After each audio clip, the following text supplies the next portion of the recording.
Frane Selak. Frane Selak is an elderly music teacher from Croatia, and he's both the luckiest and unluckiest man on earth. His first crazy experience happened in 1962 when he was on a train.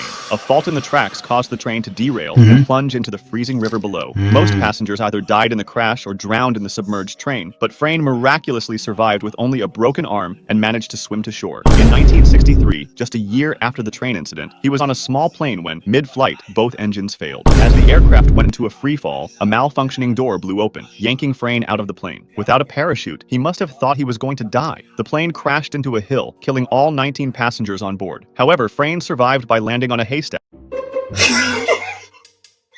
I don't mean to laugh, but What are the chances? 2 times in a row. Brother, God is telling you something. Escaping with only minor injuries. 2 years later, in 1965, he was traveling on a bus that was crossing a bridge.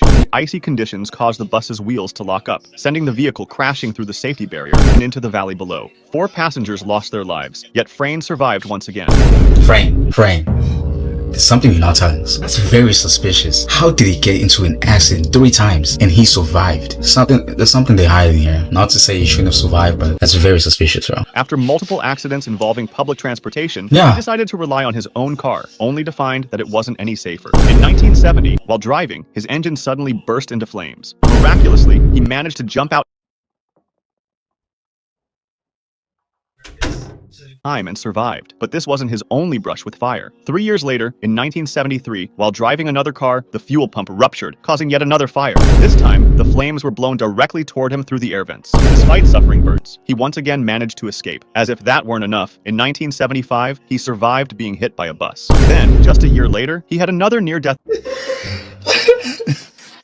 I don't know if this is a joke at this point because experience when his car fell off a mountain road, plummeting 300 feet after a careless Holy. driver forced him off the road. The car exploded upon impact, but Frane managed to survive by jumping out of the vehicle's window mid-fall and landing on a tree. And by the way, he won the lottery in 2003. I'm out of words, bro. Like,